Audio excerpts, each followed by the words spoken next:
Jam on toast! Hey there, welcome to the Jam. I'm Cameron. Today the toast is to Odd Thomas. This is a review for week 47 of hashtag We Are Movie Club. This week's pick was mine. My love for this one is the boat axe. That's so amazing. And just knowing the tiniest bit of animation theory that I know that each one of those monsters just took forever and a day to do, especially with the way they shift and getting like the individual arm to act as the things crawling along the ground, and oh my gosh, such beautiful work. Really was. Well, I hate it for this one. It's really like a non-content thing, but there's this thing when like heroes go around, they don't keep weapons they have, or they don't pick up the weapons they need. He drops the baseball bat when I really don't think he should have, and he probably should have X'd that guy off if he didn't. I didn't remember seeing him checking the pulse. But grab the rifle, put the gun in your pants, whatever. You don't need to depend on 4 rounds from a gun you never chamber to be what saves you. You're not that good, and it's just a thing that bothers me. The MVP for this, without a doubt, was Anton Yelchin.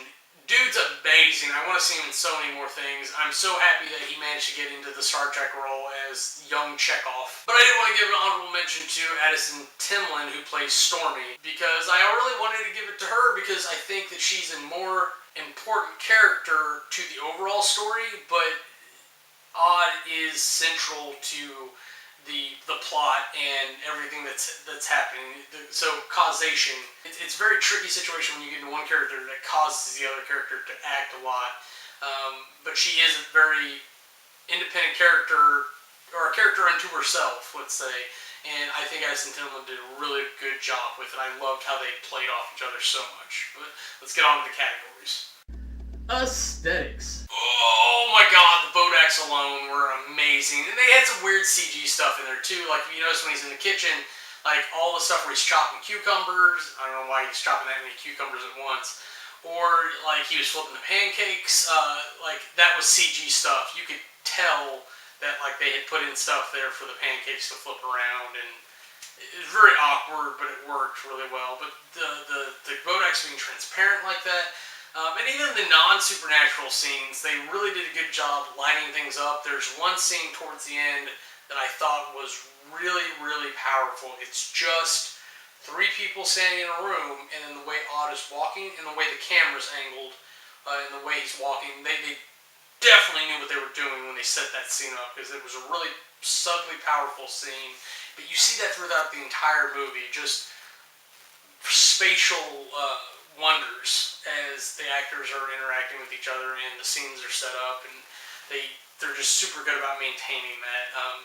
There's a lot of audio exposition that's there, so it helps you understand what's going on as well as entertains you, because the dialogue is amazing in this.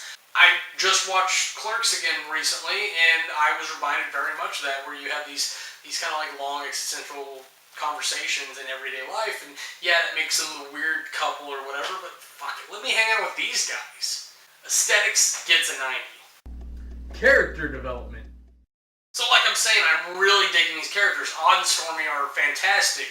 Not only is Odd like kind of an offbeat character, but he's still kind of an amazing guy. He's noble, he's humble, he's everything you could want in a decent hero. And then he's got the great girl on his arm, Stormy, and Stormy's not just Odd's girlfriend. Stormy is her own character. She's independent. She doesn't do what he says, not necessarily to his disadvantage. She tells him to do as much as he tells her to do. They're a fair couple, and I really like that. I think Stormy is a character more so. Like I really loved her. I'm like, let me find that chick. That was wonderful. So we got some really high quality characters, because even Willem Dafoe's character is the caring father figure, the chief.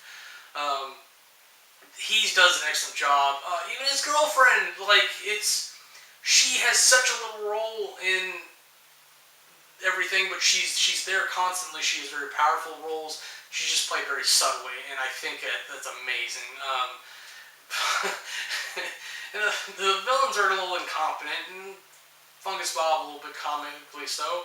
The other guys are kind of idiots, so we lose a lot there, and hey, but we we get drip-fed information on these guys, and it plays out really well, and I gotta say I'm really happy about it. Character development gets a 90. Storyline. This is actually a pretty good story. We have a start, they shotgun a lot of the hero's journey out of the beginning of it, so we get to the meaty good part, so we don't have to deal with the first act necessarily.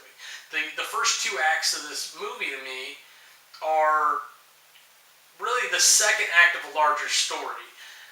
Because the first act of the overall hero's journey is shotgunned away. We don't care about it. We've got dealing with the child molester killer in the beginning, which feeds into all that. So that's kind of the first act of the movie out of the way. So that leads us into the meat of the event that's happening. So we really just have the 2 acts. The act building up to like trying to figure out what's going on, and then we have the act dealing with it, and I think it's really well done. I do not like the idea of putting people in the refrigerator, but it works if it is an actual character that is to their own right, and then you kill them off. That, to me, that's not putting them in the refrigerator, that's killing them off, which is legit as long as they were developed not specifically to be put in the refrigerator. Maybe that character was, but they did such a good job developing her or him in the process that I don't care. I think it works, and I want to see the sequel to this movie so badly. Storyline gets a 90. Compulsion. This movie gets me. Not only does it have great action, great mystery, great acting, characters, dialogue, it's got everything I want in a movie. It's just great time. I found myself distracted from the different things I was trying to get done while I was watching it. I did not want to put the movie away. I didn't want it to be over. I welled up when I needed to, and I'm not ashamed to say that. There's some very touching scenes in this movie, along with some very disgusting and stupid ones too. But hey, I just had such a good time. Compulsion gets a 90. Now, if you total all that up, you get an average of 90.